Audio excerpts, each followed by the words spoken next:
Good morning guys. ഈ video എൻ്റെ ഗാലറിയിൽ കുറേ നാളായിട്ട് കിടക്കുന്നതാണ്. എത്ര തവണ എനിക്ക് എഡിറ്റ് ചെയ്യാൻ നോക്കിയിട്ട് എനിക്കങ്ങ് പറ്റുന്നില്ല. ഞാൻ ഭയങ്കര ഇമോഷണലായി പോവാണ് ഈ വീഡിയോ എഡിറ്റ് ചെയ്യുന്ന സമയത്തൊക്കെ. എന്താന്ന് വെച്ചാലേ, ഇന്ന് എൻ്റെ അമ്മേൻ്റെ വീട് കാണാൻ വരുവാണ്. അപ്പം ഞാൻ രാവിലെ തന്നെ ഭയങ്കര എക്സൈറ്റഡ് ആയിട്ടേ കുറച്ച് പണിയൊക്കെ ചെയ്ത് തീർക്കാനുണ്ട്. അതിനുശേഷം എനിക്ക് അമ്മേനെ പോയി പിക്ക് ചെയ്യണം. ഞാൻ ഈ ചെയ്യുന്ന പ്രോസസ്സ് ഉണ്ടല്ലോ, കുറച്ച് കാലമായിട്ട് ഞാനിപ്പോൾ ചെയ്യുന്നുണ്ട്. അതായത് ഇങ്ങനെ ഞാൻ രാവിലെ എണീറ്റ് ചെയ്യുമ്പോഴേ എനിക്ക് ഭയങ്കരമായിട്ടുള്ള ഒരു ഫ്രഷ് ആയിട്ടുള്ള ഫീൽ എനിക്ക് കിട്ടാറുണ്ട്. ഇപ്പം ഞാൻ പഠിച്ചൊരു വലിയ കാര്യമാണ്, എനിക്കിപ്പോൾ ഒറ്റയ്ക്ക് ഫുഡ് ഉണ്ടാക്കാൻ പറ്റുന്നുണ്ട്. പണ്ട് എനിക്ക് ഒട്ടും ഇഷ്ടമില്ലാത്തൊരു പരിപാടിയായിരുന്നു ഈ ഫുഡ് ഉണ്ടാക്കുന്ന പരിപാടി. ഇപ്പം ഞാനത് വളരെ എൻജോയ് ചെയ്ത് ഭയങ്കര ഹാപ്പി ആയിട്ട് ചെയ്യുന്നൊരു പ്രോസസ്സാണ്. ഈ ഫുഡ് ഉണ്ടാക്കിയിട്ടേ അത് ടേസ്റ്റ് ചെയ്തിട്ട് അടിപൊളിയാന്ന് എനിക്ക് തന്നെ കിട്ടുന്ന ഒരു ഫീൽ ഉണ്ടല്ലോ, അത് ഭയങ്കര വലുതാണ്. വേറെ ആർക്കും കൊടുക്കേണ്ട ആവശ്യമില്ലല്ലോ.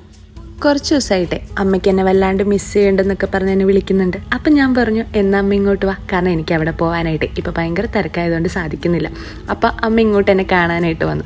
പക്ഷേ ഉണ്ടല്ലോ, ഈ ഒരു സിറ്റുവേഷനിൽ എനിക്ക് ഫീൽ ചെയ്യുന്നത്, പണ്ട് അമ്മ ഞാൻ കുഞ്ഞായിരുന്ന സമയത്തെ എന്നെ റെഡിയാക്കിക്കൊണ്ട് പല സ്ഥലങ്ങളിലൊക്കെ ഷോപ്പിങ്ങിനൊക്കെ പോകുമായിരുന്നു.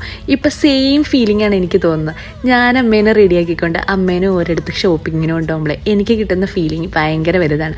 ആ സമയത്തെ ഈ അമ്മയുടെ മുഖത്തോട്ട് നോക്കുമ്പോഴേ ഭയങ്കര ചൈൽഡിഷ് ആയിട്ട് എനിക്ക് ഫീൽ ചെയ്യാറുണ്ട്. ഭയങ്കര ക്യൂട്ടായിട്ട് ചെറിയ കുഞ്ഞി കുട്ടികളെ പോലെയൊക്കെ നിൽക്കുന്ന പോലെ ഓരോ സാധനങ്ങളൊക്കെ കാണുമ്പോൾ ആ എക്സൈറ്റ്മെൻ്റ് ഒക്കെ എനിക്കിത് കാണുമ്പോൾ ഭയങ്കര സന്തോഷം തോന്നാറുണ്ട്. നമുക്ക് എല്ലാവർക്കും നമ്മുടെ ലൈഫിൽ നമ്മുടെ പേരൻസിന് അവരെ ഹാപ്പിയാക്കി ഇങ്ങനെ പറ്റുക എന്ന് പറഞ്ഞാൽ ഭയങ്കര അടിപൊളിയായിട്ടുള്ള കാര്യം.